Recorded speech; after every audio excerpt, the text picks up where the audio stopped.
Vishal captaincy எப்படி? எனக்கு அன்ஃபேரா தெரிஞ்சு. ஏன் அப்படின்னா அன்சிதா அவங்களுக்கு அந்த டீமுக்கு சப்போர்ட் பண்ற மாதிரியே இருந்தது. ரெண்டாவது இந்த இடத்துல ஜாக்லின் இவங்க எல்லாமே பண்ணும்போது எந்த ஒரு கேள்வியுமே எழுப்பாம இருக்காரோ அப்படின்னு சொல்லி, ஆனா அவர் தடுக்க முயற்சி பண்ணாரு. இருந்தாலும் அன்சிதா அந்த ஒரு விஷயத்துல மட்டுமே தர்சிகா போய் இப்ப அன்சிதாங்கிற மாதிரியான மாதிரி தான் ஒரு ஃபீல் இருந்தது. விஷாலோட இந்த ஒரு விஷயம் வந்து வீக்கெண்ட் விஜய் சேதுபதி கேட்பாரு கண்டிப்பா. ஏன் அப்படின்னா அதாவது ஒரு ஜாக்லின் மட்டும் இல்ல, எல்லாருமே அந்த இடத்துல ஃபீல் பண்ணோம். அன்சிதாங்கும் போது அவளை வந்து எப்படியாவது கண்ட்ரோல் பண்ணணும்ங்கிறதுக்காண்டி ரொம்ப சாஃப்டா கண்ட்ரோல் பண்றதுக்கு ட்ரை பண்ற மாதிரியும், மற்றவங்க கிட்ட எமோஷனலா ஒரு ஒரு ஸ்டேஜுக்கு மேலே ட்ரிகர் ஆகி கத்துற மாதிரியும் தோணுச்சு. இன்னொரு விஷயம், விஷால் அவரை வந்து ஒரு விஷயத்துல பாராட்டணும். அவங்க அவ்வளோ ஃபைட் பண்ணும்போது அவர் அழுதுட்டாரு. ஏன்னா அவ்வளோ ஃபைட் அங்கே நடந்துகிட்டு இருக்கு அப்படிங்கிறத தாண்டி நம்மளும் அதுக்குள்ள ஒரு கண்டஸ்டண்டா இருக்கேன்னு தெரிஞ்சாலுமே வெளில இருந்து பார்க்க எனக்கு ரொம்ப பயமா இருக்குடா அப்படின்னு சொன்ன விதம் சூப்பரா இருந்த மாதிரி இருந்தது. உங்களோட ஃபேவரட் பிளேயர் யாரு? முத்துக்குமரன். சொல்லவா வேணும் அப்படிங்கிற அளவுக்கு இருந்தது. முத்துக்குமரன் தான் என்னோட உண்மையிலே ஃபேவரட்டு. அதை தாண்டி எனக்கு இந்த வாரம் வந்து அவரை ரொம்ப பிடிச்சதுக்கு காரணம் என்ன அப்படின்னா, மஞ்சரி அவங்க வந்து பவித்ரா அவங்களோட கையை பிடிச்சி கையில வச்சுக்கிட்டே இருப்பாங்க. அங்க ஒரு பொம்மை ஒன்று இருக்கும். பொம்மையை வந்து அதாவது நம்ம ஜஸ்ட் கிட்ட வச்சிருப்பாங்க. எடுடா எடுடா எடுடா பொம்மை எடுடா, பரவாயில்லடா நான் கையை பிடிச்சிருக்கேன் பிடிச்சிருக்கேன் அப்படின்னு சொல்லும்போது, முடியாது மஞ்சரி முடியாது மஞ்சரி அப்படின்னு சொல்லும்போது மஞ்சரி சொல்லுவாங்க, ஜெஃப்ரியா இருந்தா நேரம் எடுத்திருப்பான்டா அப்படின்னு சொல்லும்போது, நான் ஜெஃப்ரி கிடையாது, எந்த ஒரு நிலையிலையுமே அந்த மாதிரி ஒரு அஃபீஸ் நான் பண்ண மாட்டேங்கிறதுல ரொம்ப கோட்பாடோட இருந்த முத்துக்குமரனை எனக்கு ரொம்ப பிடிச்சிருந்தது. உண்மையிலே அவர் இது எவ்வளோ விளையாட்டு எவ்வளோ பயங்கர ஃபைட்லாம் நடந்தா கூட இந்த சில விஷயங்களை நான் ஏத்துக்க மாட்டேங்கிறதுல இருந்தது முத்துக்குமரனை எனக்கு ரொம்ப பிடிச்சிருந்தது. அடிபட்டிருந்ததா இல்ல நடிச்சாரா? அடிபட்டிருக்கு ப்ரோ, உண்மையிலே அடிபட்டிருக்கு. நல்லா யோசித்து பாருங்க. எல்லாருமே என்ன சொல்லுவாங்கன்னா அப்பறைக்கு நடந்ததை மட்டும் தான் சொல்றாங்க. அதுக்கு முன்னாடி ஒன்று நடந்தது, அதை யாருமே யோசிக்கல. நம்ம அருணா இருக்கட்டும் ஜெஃப்ரியா இருக்கட்டும், லெஃப்ட் அண்ட் ரைட்டு சொல்ற ஹேண்டை வந்து இந்த அளவுக்கு மூவ் பண்ணியிருப்பாங்க, ரொம்ப நேரமா ஹோல்ட் பண்ணியிருப்பாங்க அந்த மாதிரி. அதுக்கப்புறம் வந்து நம்ம விஷால் வந்து வயிற்றை பிடிச்சி ஹோல்ட் பண்ணியிருப்பாரு. அந்த இடத்துல வந்து அவர் ரொம்ப திமிரிட்டு இருக்கும்போது அப்போ ஒரு தடவை அடிபட்டுது, ஆல்ரெடி வழியில இருந்திருக்காரு. ரெண்டாவது தடவை தான் ஜெஃப்ரி தள்ளி விடும்போது கூட இந்த சோல்டர்ல வந்து மேல விழுந்து இந்த சோல்டரை தட்டி விட்டுருப்பா, அப்படிதான் கீழே விழுவான். ஸோ இந்த சோல்டர் ஆல்ரெடி அடிபட்டு இருந்ததுனால திருப்பியும் அதிலே பட்டதுனாலதான் அவருக்கு வந்து அந்த பெயின் இருந்தது.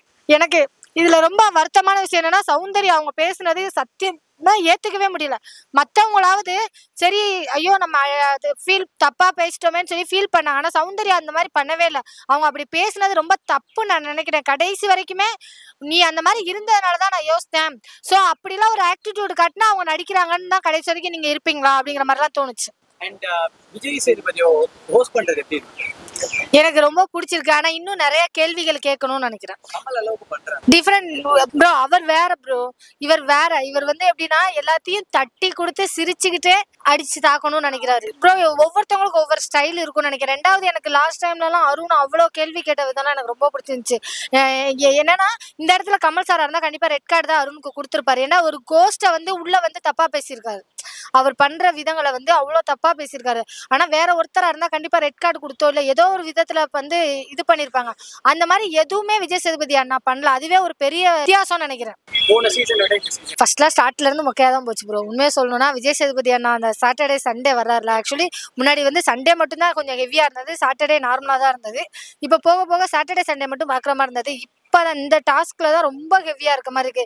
எப்படின்னா அடிச்சுக்கோங்களா அப்படிங்கிற அளவுக்கு ஒரு எவ்வளோ நாளைக்கு தாண்டா பிக் பாஸே பொறுத்து பொறுத்து பொறுத்து இழந்துட்டாருங்கன்னு நினைக்கிறேன். ஏன் அப்படின்னா இல்லை ப்ரோ, அவரும் என்னென்னமோ டாஸ்க்கு கொடுத்து உண்மையான சுயரூபத்தை வெளில கொண்டு வரணும்னு வெயிட் பண்ணி பார்த்து முடியலடா அப்படின்னு சொல்லிட்டு இதுக்கு மேலே முடியாதுடா, எப்படியாவது அடிச்சுட்டாவது உண்மையை கொண்டுட்டு வாங்கடா அப்படிங்கிற அளவுக்கு. ஏன்னா ரஞ்சித் சார்லாம் பார்த்தீங்கன்னா போன வாரம் ஃபுல்லாவே தங்கம் செல்லம் அம்மு அப்படிலாம் சொல்லிட்டு இருந்தாரு. இந்த வாரம் அந்த எனக்கு அதுல சௌந்தர்யா பிடிச்சிட்டு தங்கம் தங்கம் பிடிச்சிட்டேன் பரவாயில்ல அடிச்சு பிடிச்சிக்கிறேன் அப்படின்னு சொன்ன அந்த விதம்லாம் பார்த்தீங்கன்னா ஒரு இதாக இருந்தது. எப்படின்னா எவ்வளோ நாளைக்கு தான் ஏன் தங்கம் தங்கம்னு சொல்லி ஏமாத்துவாங்க. எல்லாருக்குள்ளேயும் ஏதோ ஒரு கோபம் இருக்கும். அந்த கோபத்தை வெளிப்படுத்தின விதம், கொண்டு வந்த விதம் நல்லா இருந்த மாதிரி இருந்தது. எனக்கு முத்துக்குமரன் அவரோட கேரக்டர், நான் டாஸ்க்ல விளையாடணும்னு நினைக்கிறேன், ஜெயிக்கிறோம்னு நினைக்கிறேன். ஆனா ஒரு பொண்ணை வந்து டச் பண்ணி தான் நான் அந்த மாதிரி தப்பா டச் பண்ணி நான் வந்து ஜெயிக்கணும்னு நினைக்கலங்கிறதுல ரொம்ப தீவிரமா இருந்தாங்க. இன்னொரு விஷயம் இதுல கேட்கணும்னு நினைச்சது என்னன்னா, அன்சிதா அவங்க இருக்காங்களா, ஆக்சுவலி இந்த லாஸ்ட் டே வந்து பாத்தீங்கன்னா அன்சிதாவை வந்து நம்ம எல்லாருமே வந்து ஜாக்லினா இருக்கட்டும், அதே நேரத்துல எல்லாரும் டீம்ல இருந்து மொத்தமா ஹோல்ட் பண்ணிருப்பாங்க. அப்போ வந்து அவங்க கத்துவாங்க, பவித்ரா ஜெனி அவங்க எல்லாரும் சேர்ந்துட்டு, நீ இப்படிலாம் 2 டீமும் சேர்ந்து விளையாடுறீங்களே, நீங்களா உங்க நியாயம்லாம் புரியுது, அப்படியே அப்படியான்னு கத்துவாங்க. எனக்கு ஒரே ஒரு கேள்வி என்னன்னா, இதே இது டாஸ்க் ஆரம்பிக்கும் போது மஞ்சரி அவங்க இருக்காங்கல்ல, அவங்கள வந்து எல்லா பசங்களும் ஜெஃப்ரியா இருக்கட்டும், ரஞ்சித் சார் முதற்கொண்டுமே அவங்கள போட்டு கையெல்லாம் புடிச்சு அவங்க வயித்தோட கிள்ளி அந்த கல்லெல்லாம் எடுத்தீங்களே, அப்ப இந்த கேள்வி கேட்கணும்னு தோணல. சோ அன்சிதாக்கு வந்தா ரத்தம், மஞ்சரிக்கு வந்தா தக்காளி சட்னியா? இந்த வீடியோ பிடிச்சிருந்துச்சுன்னா லைக் பண்ணுங்க, ஷேர் பண்ணுங்க, கமெண்ட் பண்ணுங்க. ரஃபி தியேட்டரை மறக்காம சப்ஸ்கிரைப் பண்ணிருங்க, பெல் பட்டனை கிளிக் பண்ணிருங்க.